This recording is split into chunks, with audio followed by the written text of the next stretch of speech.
Como é que é esse modelo de biofertilizante? Você está falando que me parece ser a grande sacada de vocês e o que você está olhando como diferencial no médio e longo prazo para o negócio de vocês. Cara, no final do dia, o que a gente está propondo é fazer o fertilizante renovável, né? A gente fala de energia renovável, é o fertilizante renovável. Como que eu consigo converter isso em fertilizante de alto teor, de alto valor agregado, para ser aplicado na agricultura?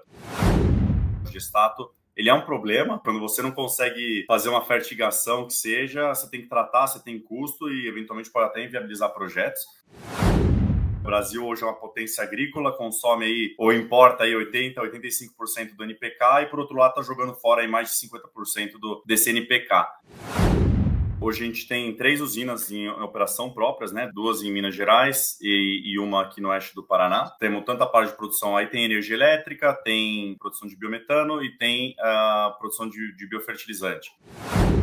Uma meta um pouco mais ousada, que é bater 2030 com 500 mil metros cúbicos por dia. Aí é um desafio grande, mas é onde a gente quer chegar. E a parte do fertilizante, esse ano a gente vai em torno de 8 mil a 10 mil toneladas no ano.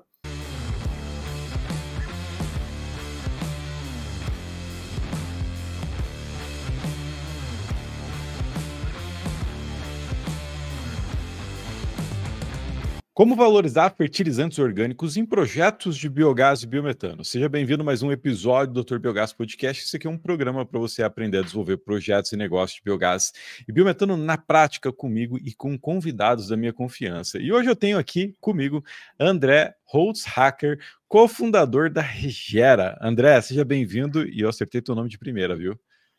Pô, parabéns, hein, Ricardo? Não é fácil não, né? Todo mundo que acerta essa de primeira. Pô, obrigado pelo convite, é uma honra, um prazer estar aqui. Parabéns aí por todo o seu trabalho, que é super importante trazer conhecimento aí pro setor. Cara, há um tempo a gente estava falando nos bastidores aqui e é a mais pura verdade. Há um tempo eu quero te trazer para o programa, porque eu acompanho a tua jornada desde a alma, né? Conheço um pouquinho da empresa, bem pouquinho mesmo, e hoje eu de fato quero conhecer a história do empreendedor André que está aqui com a gente. Em especial, cara, porque um dos primeiros alunos que eu tive no meu treinamento, ele virou um funcionário seu, né, um colaborador seu. E aí ele fala sempre muito bem de vocês, do time, como um todo. Eu falei assim, putz, agora eu tenho mais vontade ainda de chamar esses caras para vir bater um papo com a gente, falar um pouquinho sobre essa parada de valorização de fertilizantes orgânicos em projetos de biogás e biometano. Mas, André, vamos começar pelo começo, né? E me conta um pouquinho de você, cara. Qual que é a tua formação? Em que momento o biogás entrou na tua vida profissional? Em que momento você decidiu empreender no mercado de biogás? Pô, legal, Ricardo. Bom, primeiro é isso, né? Eu particularmente estou no setor em si, falando de biogás desde 2009, né? Já tem bastante tempo, é uma longa jornada. Mas eu me formei, sou engenheiro ambiental, né? Formado na Escola Politécnica da USP. Só que na engenharia ambiental, cara, lá atrás se fala muito de saneamento, né? E na verdade o pessoal sempre perguntava muito, né? Pô, o que o engenheiro ambiental faz de fato, né? Aí uns falavam caça a borboleta, abraça a árvore e tal. E eu acho que eu sempre tentei buscar algo que fosse essencial, né? Para a vida humana, algo que fosse essencial para a sociedade e muito mais num viés de produção, né? Um aspecto de produtivo, muito mais do que um problema em si. Então, acho que acabei juntando as pontas. Eu fiz um intercâmbio em 2009 para a Suíça. Lá eu comecei a trabalhar bastante com parte de energia renovável, né? Eu estava muito incipiente ainda lá atrás. E acho que acabei juntando as pontas, né? Então, quando eu voltei para o Brasil, eu comecei a ver, pô, o que eu consigo casar aqui?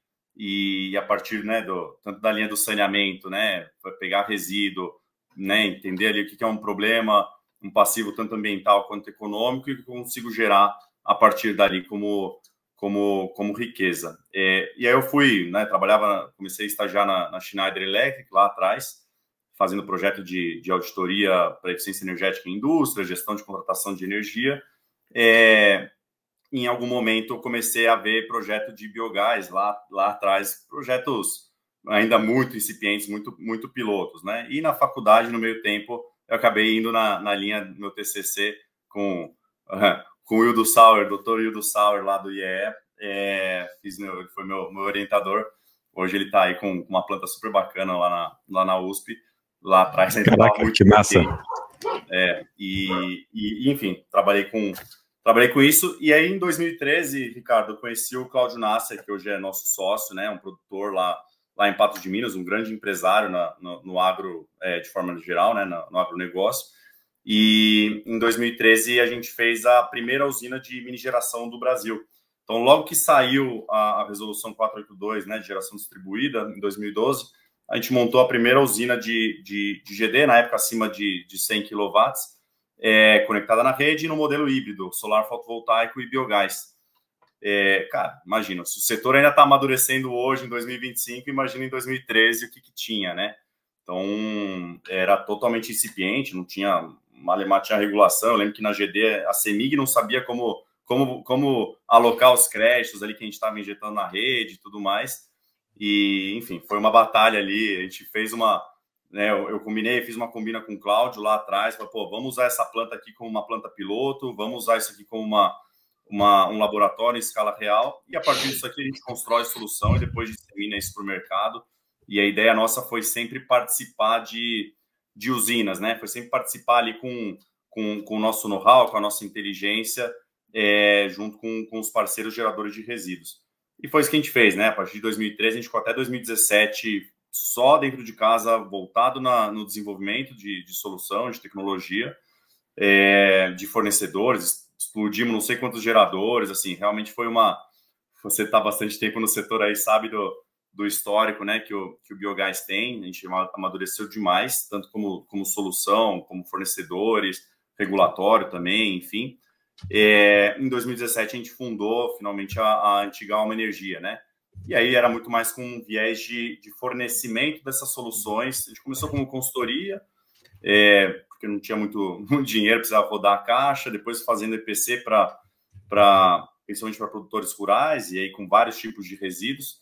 Então, muita suinocultura, dejetos bovinos, bovino de corte, ovino, né? A gente fez uma planta legal lá no norte de Minas com esterco de carneiro, que é complexo. Fizemos frigoríficos, laticínios, produção de leite bastante também. Então, a gente já fez aí mais de 30 plantas de biogás no Brasil, isso para terceiros.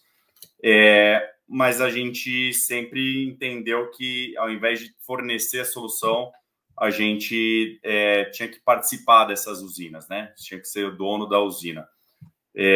Então, a gente começou a montar aí um conhecimento ali de como estruturar essas plantas, seja a nível de contratos, né? A nível de garantia de fornecimento de resíduos, a nível de off-takers, né? De compradores, na época, muito mais na linha de energia para GD, hoje focado totalmente em biometano. Como que a gente conseguia recuperar, eventualmente, digestato para fazer produção de fertilizante com valor agregado, qual seria a melhor rota tecnológica. E a partir daí a gente começou a montar essas plantas, né? A ponta que faltava, eu costumo falar assim, para você ter um projeto de biogás, você precisa alinhar 8 planetas, tem que estar tudo alinhadinho, né? Então, as contratações ali de resíduo, off-taker, rota tecnológica, plano de operação, licenças, a parte regulatória e o capital, né? Com tudo isso. Então, a gente foi a mercado aí há em torno de 3 anos atrás para captar recursos, né? Para ter essa disponibilidade. A gente fez uma primeira planta própria, com recurso próprio dos sócios, né? É importante falar, né? Os sócios era eu, Cláudio, e no meio tempo em 2021, entrou o Marco Antônio, que inclusive era CEO da Urca. Ele veio, né? Ele tem a história de vida dele no mundo de softwares. Em 2021, ele passou de ser, né, nosso cliente, e na época ele entrou também no barco. Somos em 3 sócios, e agora, a partir do ano passado, começo do ano passado, a gente captou, né, com 2 fundos de investimento, a Shift Capital e a Risa Asset, entraram com equity na empresa, e muito voltado para a implementação e execução desse pipeline. Aí a gente acabou mudando, né, no começo do ano passado, mudando o nome de Alma Energia para Regera, mas basicamente o foco nosso é implementação, estruturação e implementação de usinas de transformação de resíduo orgânico. Eu nem digo só biogás, né? De transformação em resíduo orgânico em produtos de valor agregado. E aí sim, biogás, muito na linha de biometano hoje em dia, mas tem um monte de derivados aí que hoje já está se falando, e toda a parte de recuperação também, potencial recuperação de nutrientes, prestação de serviços ambientais para as indústrias e também potenciais agregações com atributos ambientais, enfim. Então, hoje, basicamente, a gente está voltado aí para a estruturação desses projetos, implementação e desenvolvimento e operação deles. Legal. Uma dúvida. Hoje, a Rigera é 100% orientada para projetos próprios? Cara, eu diria, 95%. A gente ainda 95%, faz... né? A gente ainda faz, principalmente com parceiros aí estratégicos e tal, a gente faz projetos para terceiros, mas muito focado em... A gente gosta de parceria de longo prazo. A gente fala isso, Ricardo, assim, o mercado de biogás ele é tão complexo, ele é maravilhoso, né?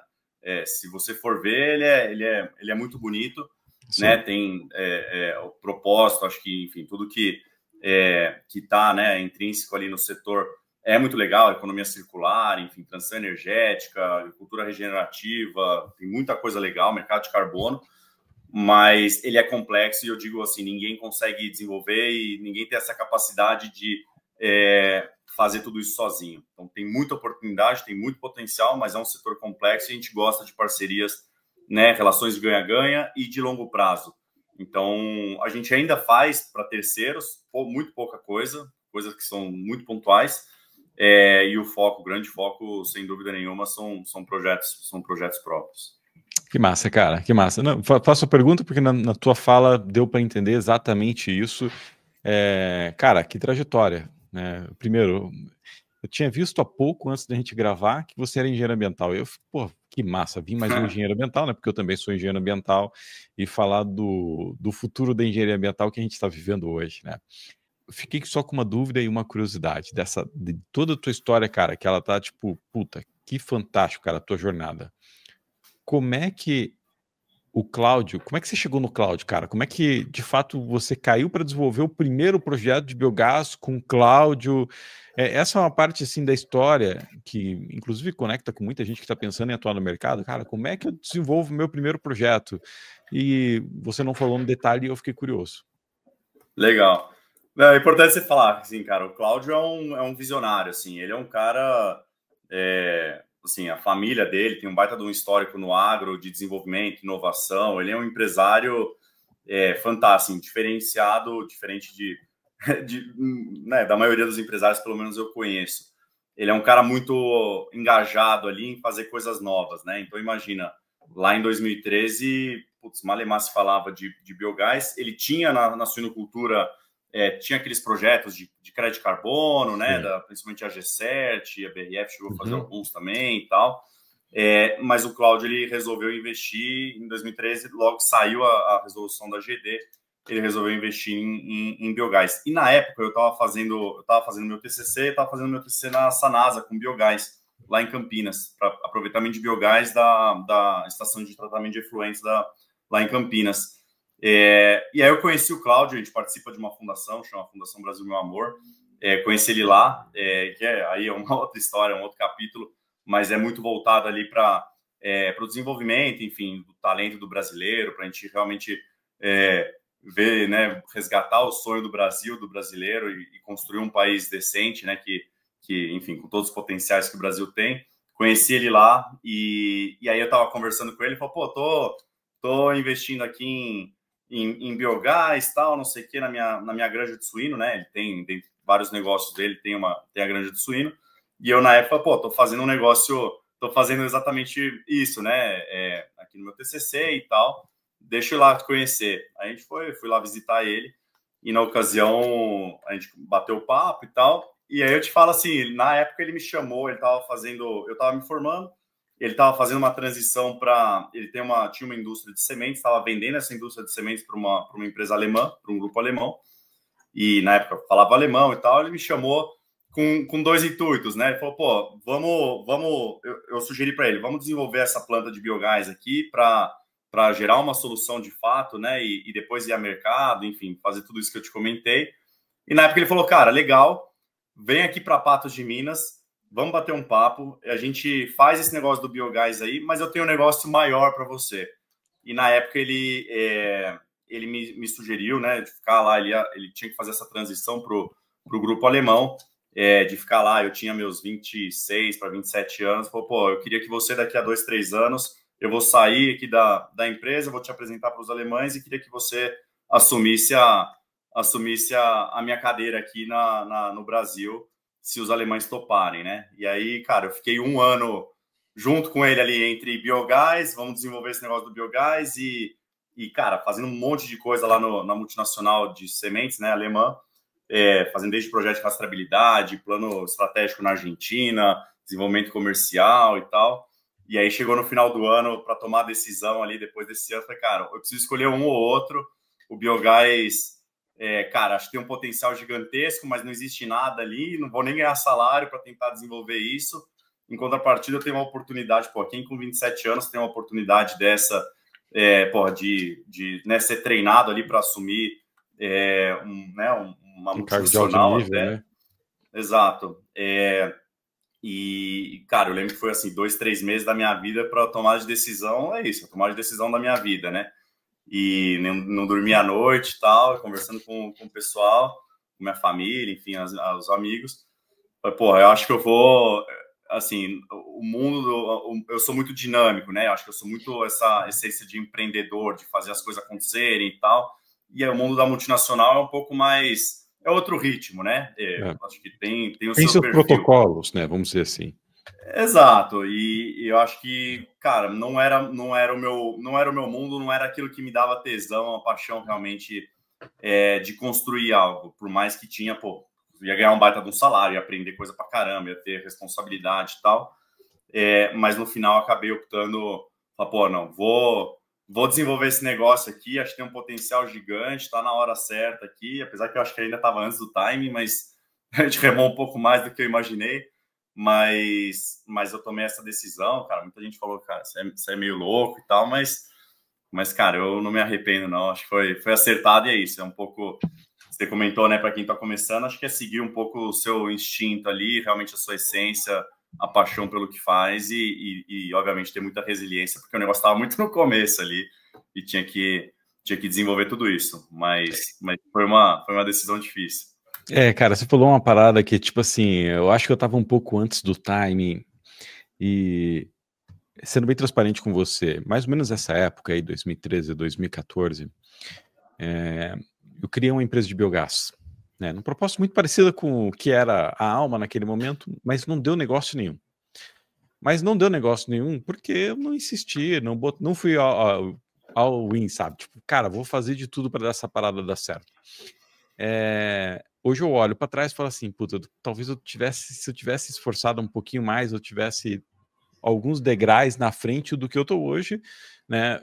Não que eu parei de trabalhar no mercado, mas empreender uma parada que quem tem esse brilho no olho, que nem eu e você temos, cara, você fala assim, eu poderia ter começado um pouquinho antes, né? E o cara, às vezes, começando, fala assim, olha para o mercado no futuro e fala assim, pô, poderia esperar um pouquinho menos, tomar um pouco menos de risco, né? Então você sempre fica nessa balança aí. O ponto é, quem tem vontade tem que começar agora, cara, né? Então, o momento certo é o momento que você tem vontade de empreender. Fantástico, cara. Entendi tua história, não tinha ideia de tudo isso que você rodou, bateu cabeça com muito projeto, desafios fantásticos.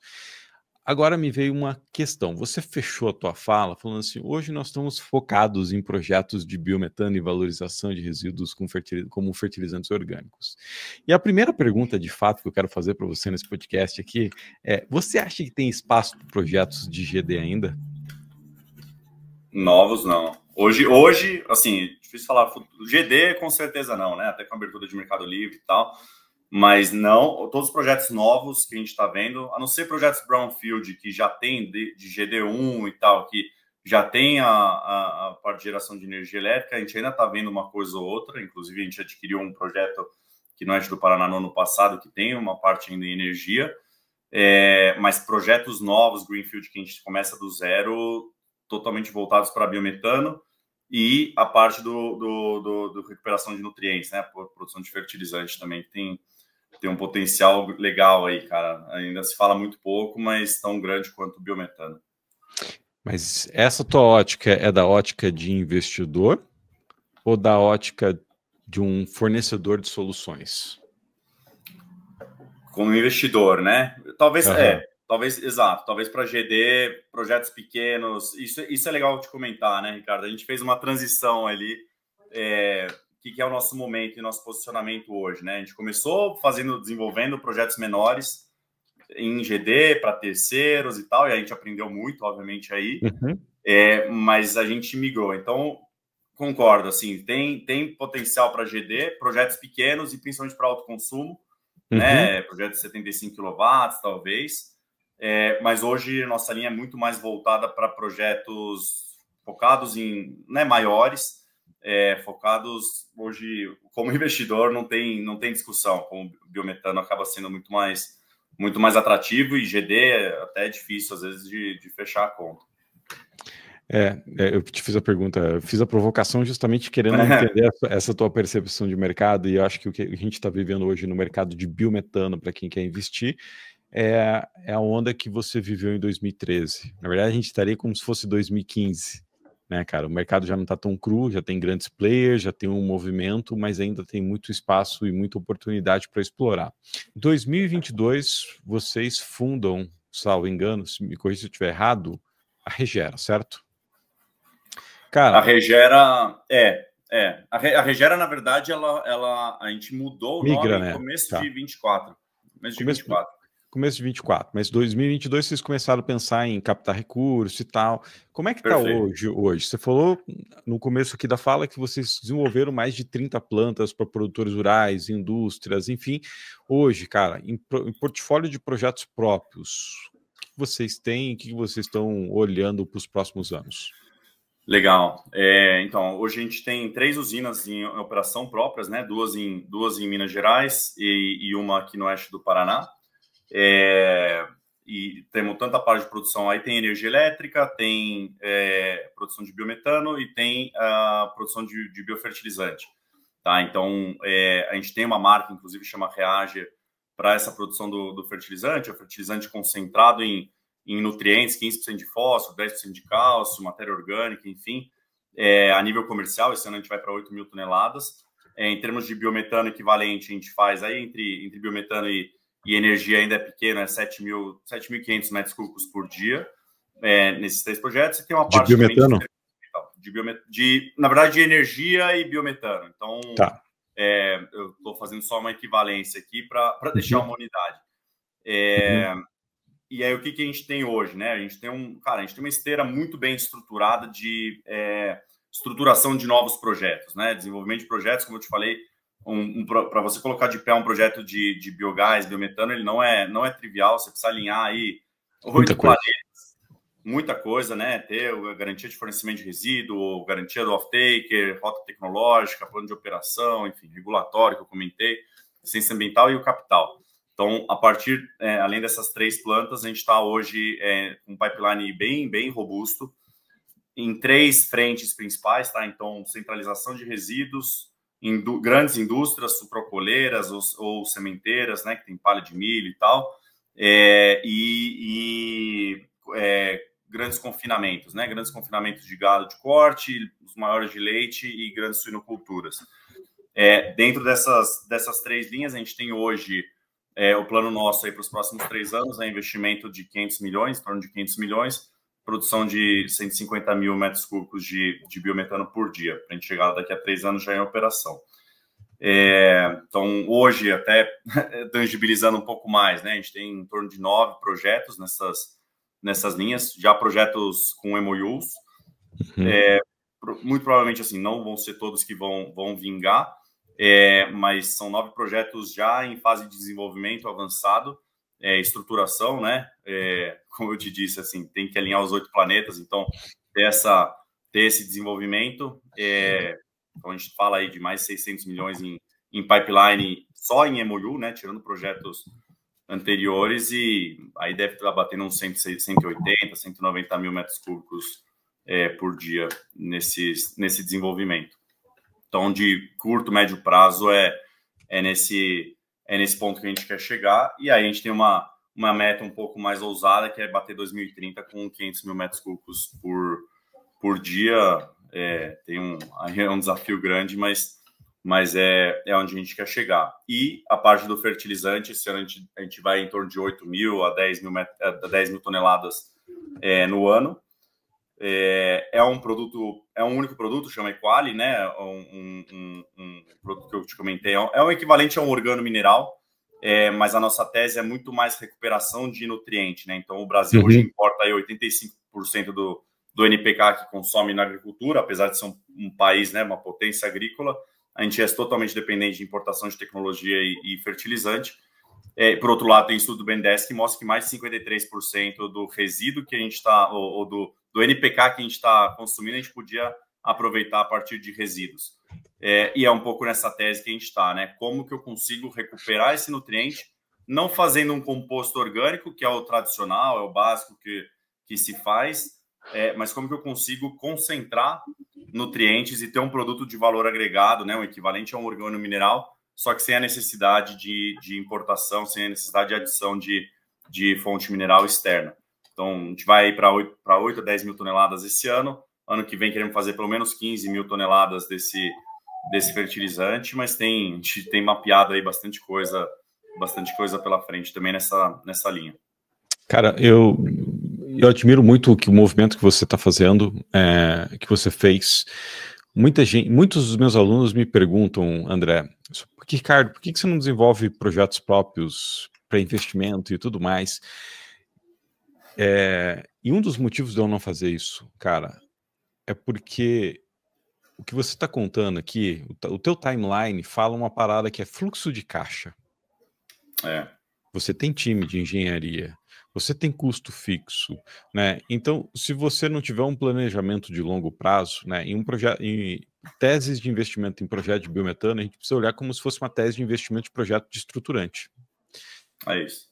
Cara, o cara que começa sem estar preparado, sem ter conhecimento, sem ter capital, ele vai quebrar, né? Então, o que você está mostrando aqui na tua fala é que, primeiro, você adquiriu um conhecimento técnico parrudo com a tua experiência na Alma, desenvolvendo projetos, tudo isso, né, antes de vocês migrarem o negócio, mudarem a direção dele. Naquela época, 2013, né, eu comecei a atuar no mercado em 2011, você falou que tua experiência com o TCC ali foi em 2009, cara, não existia informação, não tinha Google, não tinha ChatGPT, não tinha nada, então a gente tinha que ficar batendo cabeça com um monte de livro que, putz, era teoria mesmo. Hoje já tem uma porrada de conhecimento, por exemplo, eu tenho um curso que capacita as pessoas, mas a parte financeira é uma parada que, sem sombra de dúvida, é o grande desafio para a gente conseguir manter esse negócio no longo prazo, porque no final da história você está olhando para, sei lá, eventualmente no futuro ter um exit do teu negócio, vender o negócio para um outro grande grupo e tudo mais. E aí, antes da gente entrar no assunto de biofertilizante, eu quero te fazer uma única pergunta. Qual o maior desafio de estruturar projetos de investimento? Cara, um negócio legal que você falou, né? É isso, é estruturante. O meu sócio, Marco, ele fala muito isso. Ele fala, cara, aqui é uma maratona, não adianta achar que é uma corrida de 100 metros. Então, tem que enxergar a longo prazo, tem que ter paciência. Tem que administrar. Muito ansioso, se for, cara, quero começar hoje, ganhar dinheiro amanhã. Você vê quanta gente boa que tem no setor ali. Eu acho que hoje, eu te diria, não tem nenhuma empresa no biometano que é super consolidada. Eu acho que nem o mercado, né? O mercado de biometano aí tem poucos anos, está amadurecendo, tem empresas que estão se consolidando, mas o desafio é muito grande. Aí, entrando na sua pergunta, né? Eu acho que para você, o setor, o mercado financeiro, cara, foi muito educado nos últimos 2 anos. Então, eu acho que está muito mais fácil hoje do que tipo, quando a gente começou ali a rodar e buscar a captação há 3 anos atrás. Mas acho que o grande desafio, de novo, é você conseguir estruturar e alinhar esses 8 planetas. E aí, quando eu falo isso, é você saber como que é a origem do seu resíduo, né? A sua matéria-prima, qual que é o risco de você não ter ele, se você não tiver, qual que vai ser o buffer ali, né? A sua reserva, o backup. Como que você consegue garantir isso no longo prazo? Como que você consegue garantir no longo prazo o off-taker, né? De biometano, ou seja lá, projeto de energia no passado, qual que é a melhor rota tecnológica. Então, toda essa parte, né, esse conhecimento que a gente adquiriu ao longo dos anos, técnica, acho que não só para implementação, mas eu diria, acho que o maior desafio do projeto, né, do ponto de vista técnico de um projeto de biogás é a operação. Então, você saber operar muito bem, gerenciar micro-organismo, fazer blend de resíduo, cara, relação carbono-nitrogênio, o que você tem de macro, micronutrientes, pH, temperatura, enfim. Administrar muito isso, mais a parte depois de purificação, enfim, compressão, ou geração de energia, né, se for o caso. E aí, com a parte regulatória, eu diria assim, um desafio, licença ambiental, cara, cada estado é um jeito diferente. A gente passou projeto aí, estamos mais de um ano para conseguir a licença de um projeto que a gente está melhorando a condição do meio ambiente, né? O cara tem a lagoa lá aberta, sem lona, sem nada, e a gente quer fazer um investimento grande lá para ter uma condição boa, né? Para impermeabilizar né? Para tratar de forma adequada os resíduos, para coletar, mitigar a emissão de metano, produzir e deslocar a molécula de combustível fóssil, produzir, né, combustível renovável. E mesmo assim, cara, o órgão ambiental às vezes é difícil. Acho que tem órgãos, né, que estão mais comprometidos, tem órgãos que às vezes, cara, estão um passo atrás entendendo um pouco melhor. Esse é um grande desafio. E aí, no final do dia, cara, você precisa ter tudo isso muito bem estruturado. Eu acho que isso que a gente conseguiu desenvolver, não só a parte técnica, mas como você consegue estruturar muito bem isso. E com isso estruturado, aí sim, para vir o capital e investir. Então, de novo, né? Eu não acho aí, cara, uma tese minha aqui, tá?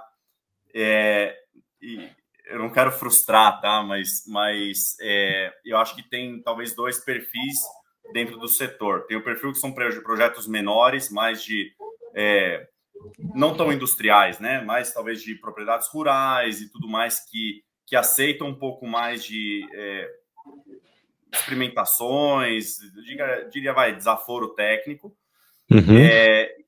Você talvez não tenha um compromisso, né, que você precisa entregar lá 1 metro cúbico, né, ou você tem grandes investimentos, enfim. E você tem o perfil que é muito mais aceita um payback maior também, né, porque o dinheiro é próprio do produtor, ele está olhando para o longo prazo, tudo. Tá. Exatamente. E o perfil que é muito mais a nível industrial, de infraestrutura, de produção, enfim, de biocombustível, de tratamento de resíduos, produção de fertilizante, que diria, mais profissional. E a minha visão, assim, eu acho que são poucos os players a se consolidarem nesse setor. É o que eu enxergo, assim, por toda essa complexidade, né? Então, eu acho que vão ter poucos players maduros o suficientes para conseguir juntar tudo isso e ainda conseguir bancar e aportar capital. Estão vindo grandes grupos, acho que o Brasil amadureceu muito nos últimos 2 anos, estão grandes grupos, fundos, né, tanto nacionais quanto internacionais, olhando muito de perto o setor, que ainda não entraram, ainda estão olhando, já tem uns 2 anos ali, mas acho que nos próximos anos vão entrar mais pesado. E aí vão consolidar, esses poucos players vão consolidar, muito provavelmente, ou né, além dos players ali focados em produção de biometano, talvez os geradores de resíduo, principalmente indústrias sucroalcooleiras, por exemplo, que vão fazer o próprio biometano, mas eu ainda acho desafiador a indústria, enfim, o gerador de resíduo fazer isso tudo sozinho, porque ele já tem complexidade demais no negócio dele, e o biometano ele gera novas complexidades, a não ser que você tenha uma capacidade também de resiliência ali, estruturação, enfim, sejam grandes grupos que estão dispostos a verticalizar, né? Exato. A verticalizar tudo isso. Cara, eu concordo plenamente com tudo que você falou. Essa analogia dos projetos, vamos botar assim, alto consumo, pequena escala, produtores rurais, pequenas indústrias e projetos industriais de biogás e biometano, são realidades de engenharia completamente diferentes. Quando você parte para o que vocês estão hoje focados, a gente tem muita redundância de equipamento porque a planta não pode parar, porque você tem vários contratos, né, cara? Então faz muito sentido tudo isso que você está falando. Mas eu queria entrar agora no foco principal nosso, que é falar do biofertilizante, né? Como é que é esse modelo de biofertilizante? Você está falando que me parece ser a grande sacada de vocês e o que você está olhando como diferencial no médio e longo prazo para o negócio de vocês? Cara, eu não diria que é a sacada, mas eu diria que é um grande upside, né? Eu acho que o mercado de fertilizante, se fala muito de biogás, o setor está muito mais maduro hoje do que há poucos anos atrás, né? De biometano, enfim. Mas essa parte de fertilizante, ele ainda está um pouco nebuloso, né? O digestato, ele é um problema, né? Sim. Quando você não consegue fazer uma fertigação que seja, você tem que tratar, você tem custo e eventualmente pode até inviabilizar projetos. Mas, de novo, né, o Brasil hoje é uma potência agrícola, consome aí, ou importa aí 80%, 85% do NPK, e por outro lado está jogando fora aí mais de 50% desse NPK. Então, cara, no final do dia, o que a gente está propondo é fazer o fertilizante renovável, né? A gente fala de energia renovável, é o fertilizante renovável. Como que eu consigo trazer esses 50% né, converter isso em fertilizante de alto teor, de alto valor agregado, para ser aplicado na agricultura? Tem o Plano Nacional de Fertilizante aí que foi lançado há alguns anos atrás. Tem muito, né? A intenção é reduzir aí para 50%, esses 85% que a gente importa de fertilizante. E aí, o que existe hoje e o que a gente está buscando, tá? Hoje, basicamente, tem muitas compostagens, então o pessoal coleta resíduo, presta serviço ambiental ou não, em confinamento, o pessoal faz composto, né? Eu diria que o composto é equivalente a você abater o boi e vender o boi, o boi inteiro, né? Você não agrega quase valor nenhum, você vende lá 150, 200, 300 reais no máximo a tonelada. Teve o pessoal que fez o organomineral, né? Só que o que é o desafio do organomineral? Você é totalmente exposto, o seu custo é totalmente atrelado, de novo, na importação ou na adição de adubos convencionais, né? Então, MAP, cloreto, ureia, enfim. E que tem custos altos também. Então, você continua na dependência de importação, você continua na dependência e exposição a fatores externos, né? E volatilidade de preço. E você gera um produto que você consegue agregar valor. Então, você vai sair dos 300 reais por tonelada, você vende a 2.000 reais a tonelada, mas o seu custo também é muito alto, porque o fertilizante que você está adicionando, ele compõe uma boa parte do seu custo, a margem fica muito pequena. E aí, o que o pessoal fez? E acho que tem um fundo ali, tá?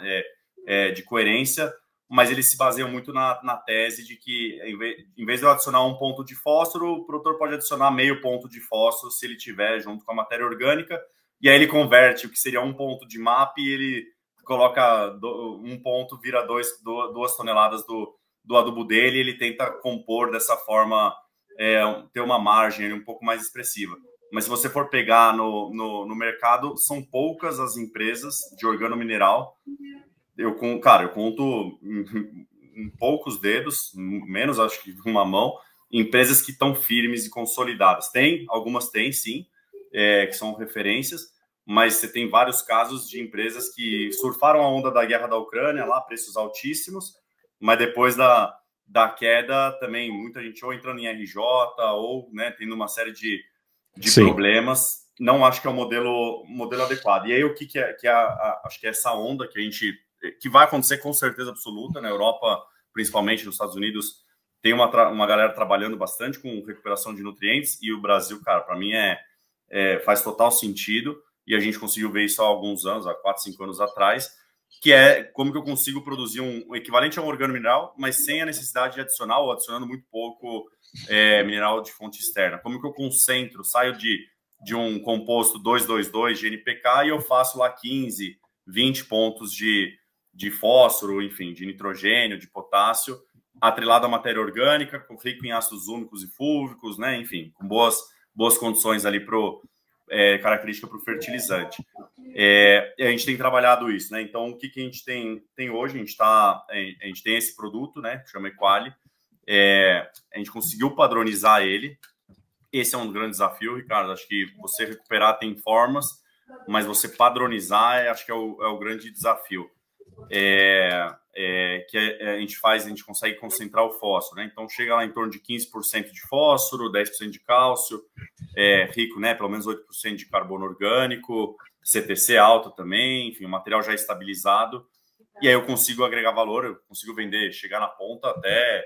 A gente chegou a R$ 1.700 a tonelada, Caraca. 100% a partir de resíduo. Então, enfim, é um pouco da tese que a gente está construindo e tem muito potencial, eu acho que tem muito a se desenvolver do ponto de vista tecnológico. De novo, na Europa, Estados Unidos tem muito mais coisa, o Brasil ainda está engatinhando. E aí, para você ter ideia, assim, a gente nem registro no mapa adequado existe, não existe um... É um desafio isso, né, cara? Isso é um baita desafio. Não existe, porque o organomineral, a gente vai lá registrar como organomineral, o cara fala, não, mas você precisa adicionar uma fonte mineral para ser organomineral. Você vai registrar como orgânico, ele não é um orgânico, ele tem a característica de organomineral, ele é rico em nutrientes, né? O orgânico, ele é baixo nutriente e alto em carbono orgânico. Uhum. E aí você vai ver lá, você não tem na resolução do mapa, você não tem uma faixa lá que fala, ó, sei lá, um fertilizante renovável, um organomineral renovável, qualquer coisa do tipo. Você ou vai para um lado ou vai para o outro, mas você não está 100% adequado, entendeu? Uhum. E é isso que é o desafio aqui que a gente está tentando construir. Massa. Cara, você falou uma parada no começo da tua fala que eu nem quis interromper porque o teu raciocínio tá ótimo, tá fantástico, tô aprendendo muito. Que o digestato pode ser o vilão de um projeto e pode inviabilizar. E, André, sendo bem sincero, eu já entrevistei mais de 60 pessoas aqui no podcast, tá? Eu não sei qual que vai ser o número do teu episódio. Ninguém falou essa parada, e essa é uma parada que eu falo há muito tempo no mercado. Ninguém fala isso. Porque ninguém quer matar o projeto, não quer deixar de vender e tudo mais. Então, você está falando a realidade dos projetos de biogás, cara. Tem projeto que ele inviabiliza por questão do digestato. Ele é maravilhoso do ponto de vista de capacidade nutritiva que ele tem para os vegetais ali, mas ele pode ser um grande passivo ambiental. E eu gostei do termo que você falou, cara, fertilizante renovável. Eu anotei, achei muito, muito, muito bom. A minha dúvida é, num projeto de biogás, vamos lá, 90% é água. Pensando no biodigestor CSTR, se for uma água coberta, é mais. E aí, o que você faz? Porque você está falando no fertilizante sólido. Você consegue viabilizar já a comercialização do digestato?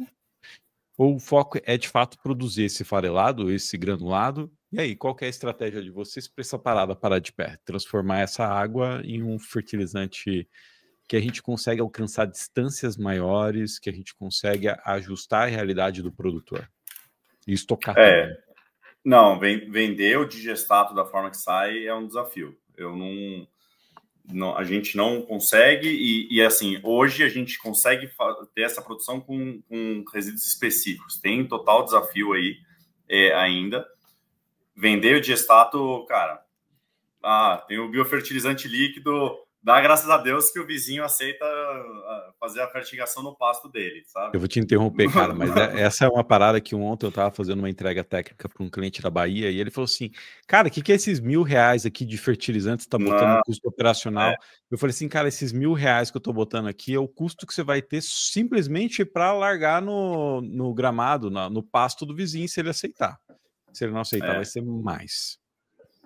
É isso, exato. Então, o digestato da forma que sai, esquece. Você não consegue vender e é isso. Talvez em alguns casos você vai ter custo. O que você tem que fazer é passar para um novo processo produtivo. O que eu falo assim, Ricardo? O resíduo orgânico, eu comecei a falar do vender o boi inteiro, eu acabei não seguindo o racional. Eu faço um paralelo aqui, é exatamente a linha cadeia de proteína animal, né? Você pode vender o boi inteiro, você pega o resíduo, você pode jogar o resíduo fora e gerar um impacto ambiental. Se você pegar o boi e abater o boi e jogar no rio, você vai gerar impacto ambiental. Mas você pode pegar o boi, abater ele e vender ele inteiro. Você vai fazer um composto simples. Ou você pode passar no frigorífico e vai separando os pedaços. O que é o nosso setor? E eu digo assim, a gente ainda está muito na pré-história, apesar de já ter amadurecido bastante, mas a gente está na pré-história assim, do biogás. Cara, o resíduo nada mais é do que matéria orgânica, nutrientes, água, micro-organismos. E aí, basicamente, você tem que ter... Isso, você tem que ter um processo de separação disso tudo, né? Então, como que eu consigo agregar valor? E essa é a nossa tese. Como que você agrega valor nesse boi inteiro aí? Como que você faz a linha do frigorífico ali e agrega valor na carne lá no final? Cara, você vai separando. O biodigestão nada mais é do que eu vou pegar essa matéria orgânica, vou estabilizar ela, uma parte ela volatiliza, vira biogás. Biogás você tem metano, CO2 principalmente. Vou usar isso num gerador. Você vai gerar um certo valor. Vou usar isso aqui, vou separar CO2 e metano, vou fazer biometano, vou fazer CO2. Agora do biometano vou fazer mais 38 coisas lá que hoje, né, se fala SAF, hidrogênio verde, biometanol, a gente nem entra muito nisso ainda porque eu falo, cara, a gente mal consolidou energia, a gente precisa consolidar biometano, vamos falar mais para o futuro de tudo isso. Mas, enfim, é só para mostrar. E o diestato, o que sobra, o que volatilizou, virou biogás, o que sobra, cara, é isso, assim, é matéria orgânica estabilizada, micro-organismos e nutrientes, e água. Se você tem isso de forma bruta, é igual o resíduo lá atrás, pô, é um problema, certo? Se você consegue ter rotas tecnológicas de isolar, igual o ouro, né? Você pega lá, você não tira uma barra de ouro numa rocha ali. Você vai pegando miligramas, juntando e vai isolando tudo isso. Você separa. Então, consigo separar, tirar uma parte da água, recuperar a matéria orgânica em si, fazer um composto orgânico que eu vendo a R$100 que seja, equivalente a esterco. Cara, já é um valor. Não, eu consigo aqui fazer, sei lá, hoje se fala bastante de estruvita, por exemplo, tem outros processos de recuperação de fósforo, né? Pau e tal. Tem algumas linhas. Como que eu consigo concentrar, isolar esses nutrientes e também recuperar isso de forma isolada, né?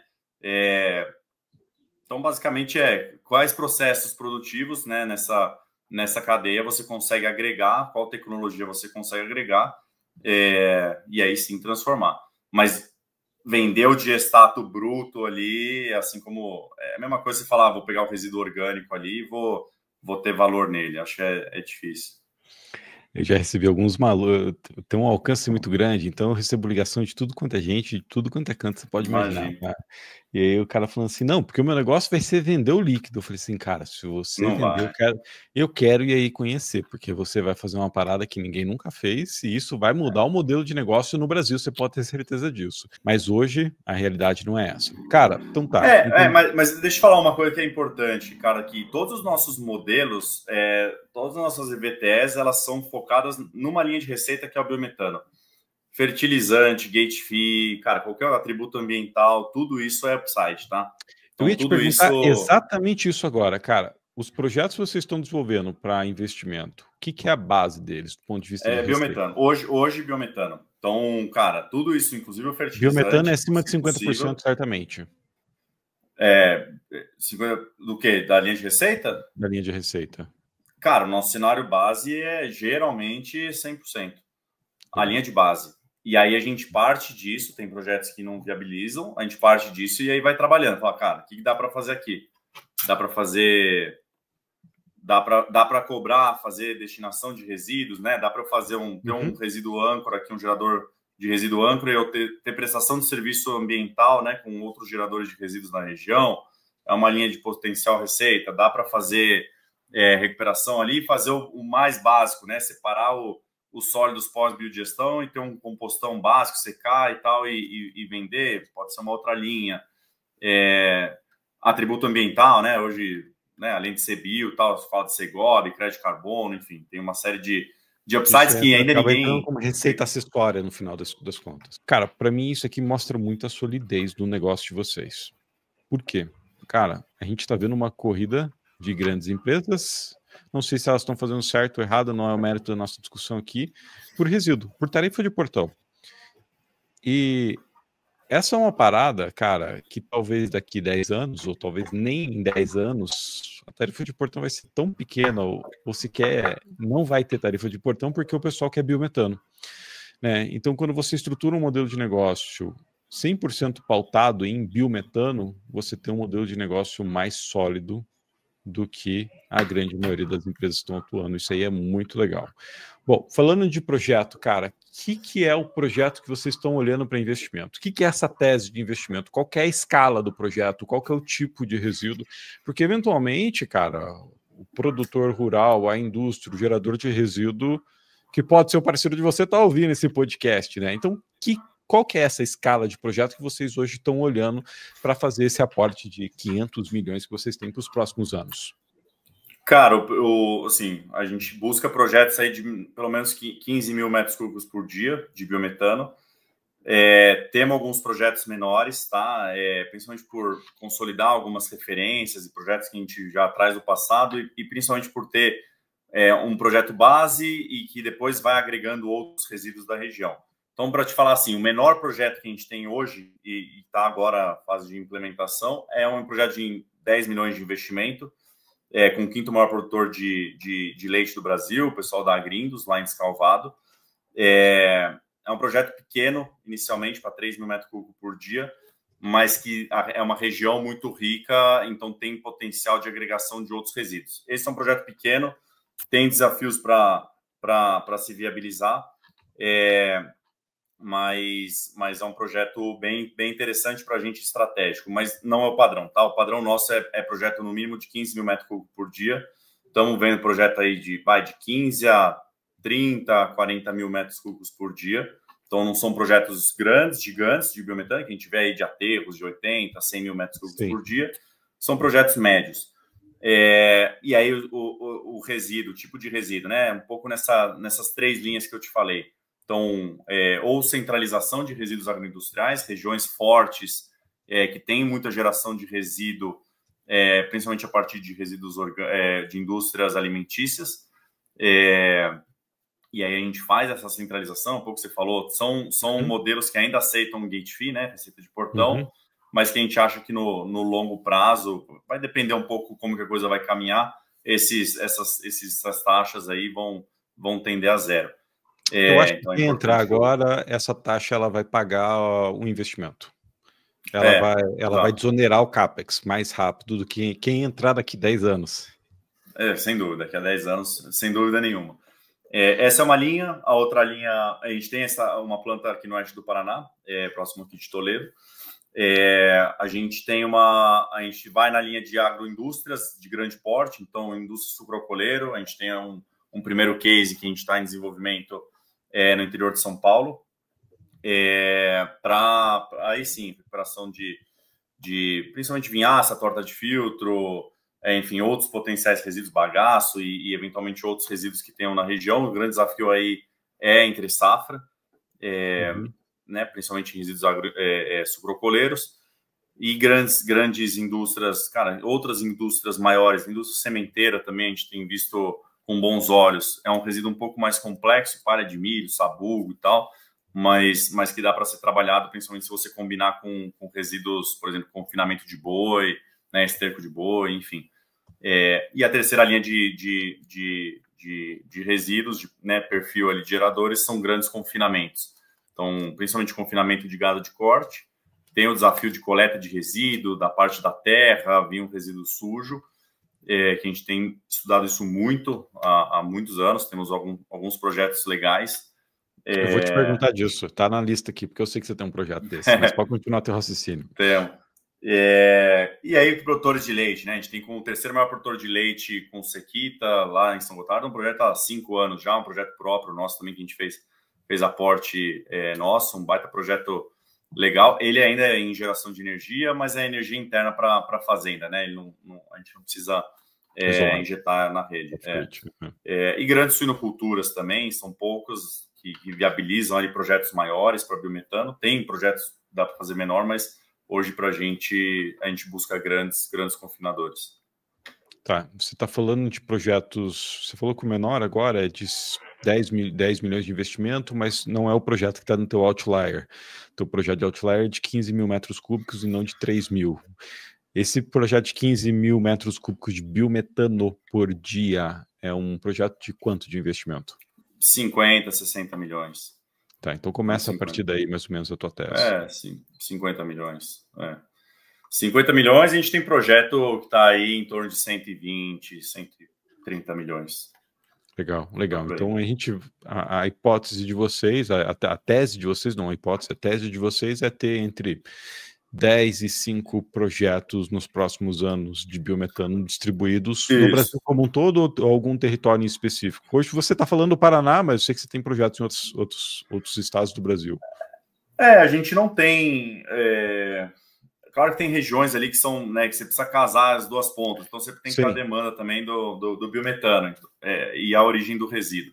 Então, a gente vai estudando isso, mas não tem uma regra, né? A gente hoje está em Minas, no Paraná, interior de São Paulo, estamos vendo coisa Mato Grosso, Goiás, então estamos espalhados, Bahia, estamos espalhados.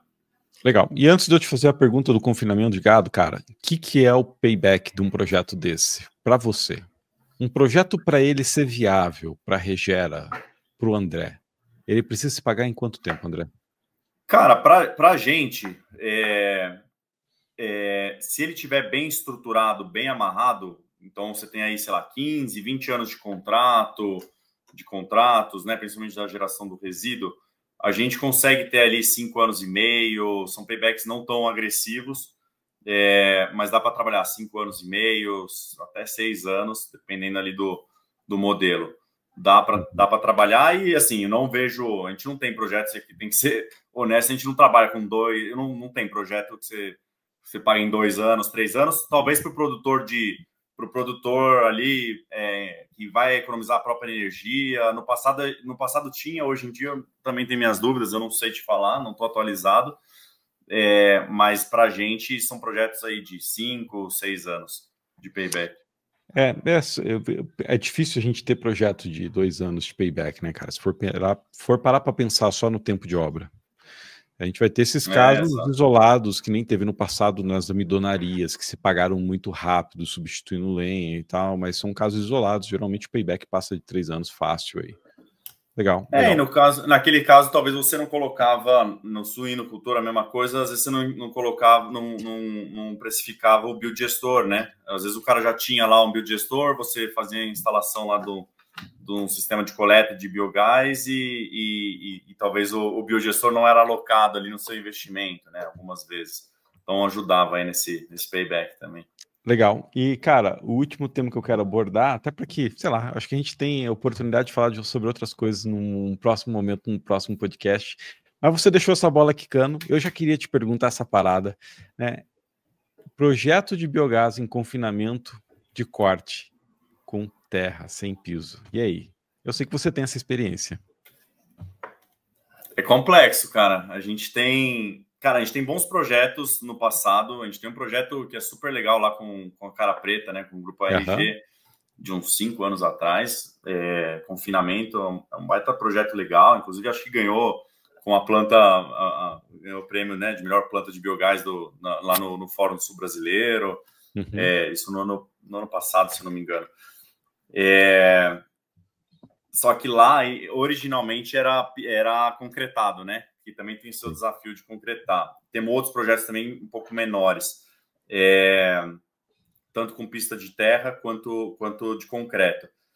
E aí, eu te falo assim, é complexo, porque você coleta, principalmente em época de chuva, mistura muita terra, e você colocar isso no biodigestor pode ter problemas de qualidade. Então, você tem, acho que duas linhas aí principais. Uma é você separar, fazer uma coleta, principalmente em época de seca, época de chuva mais complexo, fazer uma separação e trabalhar, mas você perde muito potencial. Tem uma questão o resíduo fica degradando lá, né? Isso que eu ia comentar.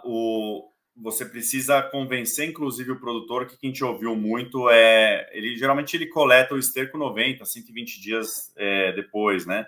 Quando já tira o lote. Sim. Você precisa convencer ele que você precisa coletar lá a cada 5, 7 dias o esterco, né? E aí ele fala, não, mas vai dar problema de conforto animal, os bois vão ficar muito agitados, você não pode passar máquina, você não pode fazer e tal. E a gente já estudou muito isso, inclusive, cara, temos boas validações que, se fizer de forma adequada, não tem problema, né? Esse era um ponto que a gente já bateu. Então, né, a periodicidade dessa coleta, se vai ter problema de conforto animal ou não, fazendo da forma adequada, você não tem problema nesse aspecto. E o segundo, que é a qualidade, aí não né, da perda dos sólidos voláteis, enfim, da matéria orgânica que vai ser degradada, mas da composição. Se tiver muita terra, você vai estar lá, sei lá, 50% de terra, e aquilo lá vira uma lama, às vezes é até difícil de trabalhar. Pode assorear biodigestor, tudo, né, assorear cara? biodigestor, O você tem uma série pré-tratamento é de problemas. essencial nessa parada. Pensar no pré-tratamento... E aí acho que esse é o ponto que eu ia te falar. Você tem duas linhas, né? Uma, você pode pavimentar, só que tem um custo alto, e a gente está estudando concreto, não vejo viável. Tem outras linhas aqui que é possível, que a gente tem desenvolvido, tem estudado, mas ainda não conseguimos consolidar 100%. E o que você falou, né? O pré-tratamento, que aí não só para confinamento, eu diria para qualquer tipo de projeto de biogás. Às vezes o pessoal foca muito na biodigestão, mas eu digo que o pré-tratamento acho que às vezes é mais importante do que a biodigestão em si.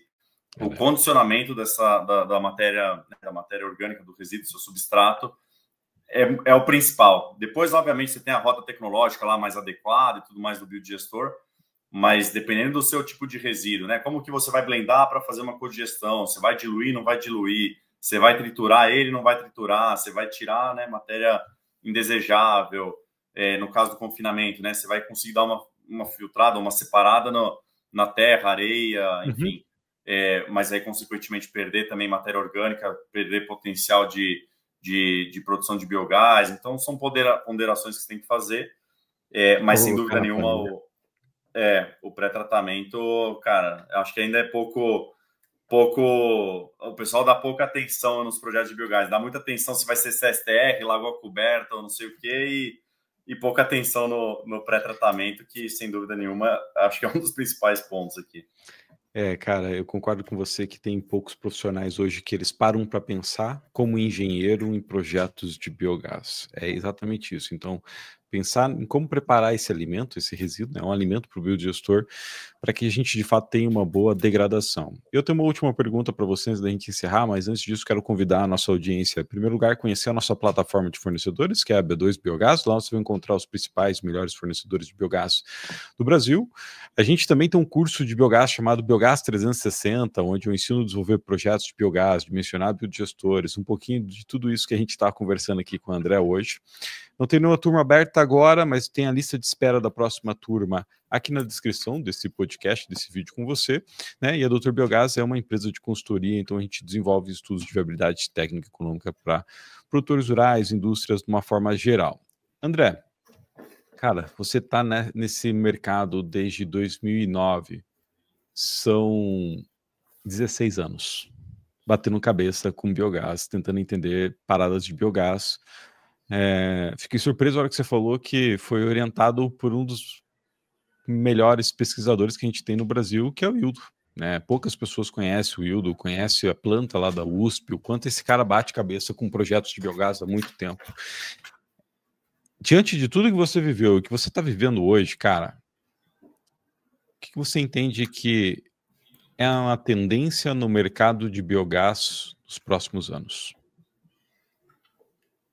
O que é a tendência? Acho que isso, Ricardo, a gente tentar... O que eu vejo, né? Os últimos 2 anos, principalmente o setor amadureceu, eu acho que a tendência é a profissionalização do setor, né? Você acabou de anunciar os seus cursos, acho que tem muito mais capacitação, né? Com gente que sabe, que já fez na prática, não fica só na teoria. Então, a profissionalização, sem dúvida nenhuma,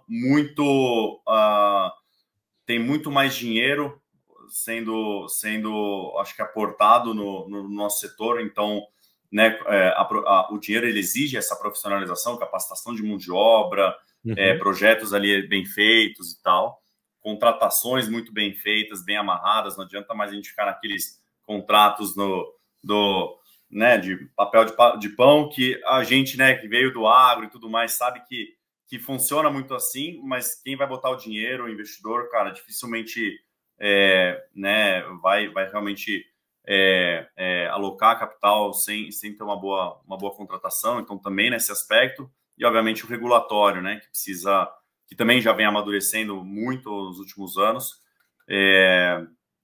Que eu acho que a tendência é essa profissionalização, acho que aporte com isso, aporte de capital, a parte regulatória vai amadurecendo, e aí são projetos referência. Eu acho que não tem, de novo, como eu te comentei, não tem ninguém ainda super consolidado. Vão aparecer projetos aí, né, a nível industrial, já tem alguns, obviamente, mas vão aparecer cada vez mais projetos referência, e com isso, acho que o setor tende a ganhar essa robustez. Eu acho que, e aí precisa de mão de obra, precisa de, enfim, toda a gama ali que um setor em desenvolvimento exige, né? Acho que vai um pouco nessa linha ali. Eu estou bem otimista, sabe? Eu estou bem otimista. Eu vejo o setor que era aí há 10, 15 anos atrás, mesmo que era 5 anos atrás, o que está hoje, e principalmente se as pessoas que estão envolvidas no setor, acho que para acabar, né, nessa tendência, a gente como um setor tem uma responsabilidade, né? O setor, você está aí há também 14, 15 anos, né? O histórico do setor, cara, veio de muitos desafios e muitos problemas. Eu acho que se a gente ficar só na narrativa do, né, puta, o negócio é muito bonito, é legal e tal, na planilha, porque fecha a conta assim ou assado, e esquecer que realmente a prática ali né, a gente tem que fazer a coisa bem feita. Se a gente fizer isso, a gente vai queimar de novo o setor e tudo isso vai para o ralo. Então, eu acho que a gente tem que ter essa responsabilidade de criar esses projetos de referência. A questão do subsídio que eu vejo que aconteceu, né, Europa, Estados Unidos, a gente não pode construir um setor baseado em subsídio. Tem que ser, pode ter atributo ambiental, vai valorar, vai né, ajudar a fechar a conta dos projetos ou a trazer até mais atratividade, mas eu acho que a molécula física, os produtos físicos é o que tem que levar esse setor. A gente tem uma grande oportunidade de construir um setor, cara, estável, sem necessidade né, sem parar de pé só por incentivos, como aconteceu na Alemanha. E aí, a partir do momento que se tira os incentivos, 90% do setor quebra ou tem que ir para outros países, outros mercados. Eu acho que a gente tem essa grande oportunidade também, mas, de novo, tem que fazer a coisa consistente, a coisa bem feita ali, de forma profissional. Cara, você falou várias vezes nesse podcast e me fez refletir bastante sobre não tem ninguém consolidado. E aí, putz, né, e eu tô refletindo bastante sobre isso que você tá falando, porque a gente tem grandes nomes no mercado de biogás, né? E eu concordo, agora, cara, eu vou falar para você que a primeira vez que você falou, eu falei assim, me parece loucura, mas refletindo bem, André, você tem razão.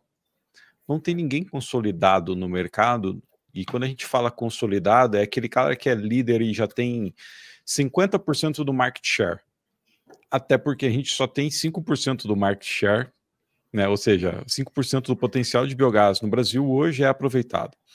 Então, é um oceano azul ainda, né? É um oceano azul, cara. Então o teu raciocínio, ele tá perfeito, cara. Eu acho que ninguém nunca falou isso antes, você tirou... você veio muito humano para esse podcast, tirou o ego de lado e fez uma análise fria de falar que não tem ninguém consolidado, e sem sombra de dúvida, os nomes que hoje estão presentes, bem provável eles estejam lá na frente. A gente já viu nesses últimos anos empresas sendo investidas, a gente já viu desinvestimento, né? Hoje a gente está gravando e acabou de ver uma outra grande rodada de investimento de uma empresa pública numa outra empresa privada de biogás, de biometano. Então, cara, literalmente está numa corrida para ver quem vai ter o maior market share desse mercado no Brasil, e eu vou além da tua análise, que ela foi precisa, cara.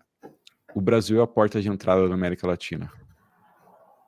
Então a gente tem muita coisa para crescer e aprender e expandir os nossos negócios para outros horizontes. André, cara, eu gostei muito do bate-papo. Eu quero que você deixe uma mensagem final aí para quem está ouvindo esse podcast, quer conhecer a Regera, quer conhecer o André, quer desenvolver um projeto junto com vocês, cara, como é que faz para encontrar vocês? Você já deu a ordem de grandeza do investimento, o perfil de projeto e tudo mais. Então, deixa os teus contatos aí para que essa audiência possa entrar em contato com você e fazer negócios e retribuir um pouquinho desse conhecimento que você trouxe para nós hoje. Legal, Ricardo. A gente, como eu te falei, né? A gente é 100% pró parcerias de longo prazo, ganha-ganha, super associativo e quer construir um setor maduro. E aí pode encontrar a gente nas redes sociais, LinkedIn, Instagram, só procurar lá Regera, no site, né, www.regera.co. e-mail nosso contato@regera.co, e pode me procurar no LinkedIn também, André Holzhacker Alves, estou por lá também, podemos bater um papo aí mais profundo, tá bom? Show. Estamos 100% à disposição. Bom, pessoal, se você tem um projeto que faz sentido para a Regera, entre em contato com o André. E, pessoal, até o próximo episódio.